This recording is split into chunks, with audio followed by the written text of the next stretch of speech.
We sent a team to Belize because we believed that we were called by God to bless the folks in Bermudian Landing, but found that we could never outgive God. We came back with a richer life than when we left. Belize is a delightful country with a surprise around every corner. In this life we have for our own plan, never exclude the Almighty One. Peace and love, Father. Their culture is rich, relational, and content. The area we served was poor. Bermudian Landing and the surrounding villages are remnants of the British lumber trade. The only economic base comes through the tourism from the howler monkey reserves. Little did we know that we were neighbors to those endangered critters for the week that we served in Belize. All of us fell in love with Pastor Floyd. His heart and vision to serve his poor community inspired us all. Building of the chicken coops was his idea. This year was especially meaningful because we've developed friendships with many of the folks from the area.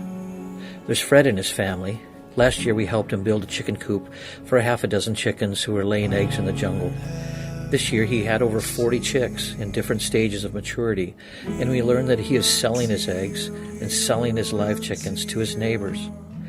He was proud to show us the cracked corn that he now buys to feed his flock. He has laying hens who keep his business sustainable. This year we helped him start a compost and plant a garden. We served in a local public school with a music, craft, and sports camp. We also gave each child a physical and each a dental fluoride treatment. The schoolyard proved to be a great place for the raw materials for the compost, as cattle graze free range in the area and seemed to like the grass at the schoolyard. The medical team stayed busy all week. One patient had a chronic kidney infection. It was painful, and the family was especially poor. They simply cannot afford to go to a clinic. So she was one of our first patients that our team served. They gave her meds for the infection and money for clean water. We also paid for medical tests at a clinic 40 minutes away, and the reports were very positive.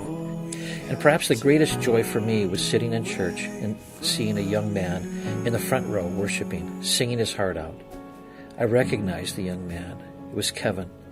Last year we had helped him start a barber business in the town. Pastor Floyd was worried that the young man was drifting away from faith and hoped that reaching out to him in a meaningful way, a love transaction, that it might bring him back to the fold. Seeing the joy in Kevin's face all week as he helped with construction of the addition was priceless. Tom even became one of his clients.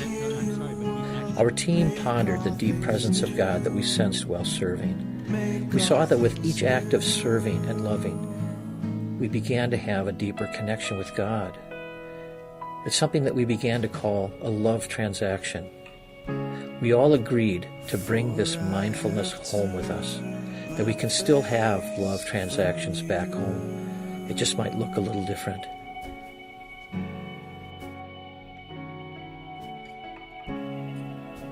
We sent a team to Belize because we believed that we are called by God to bless the folks in Bermudian Landing, but found out that we could never outgive God.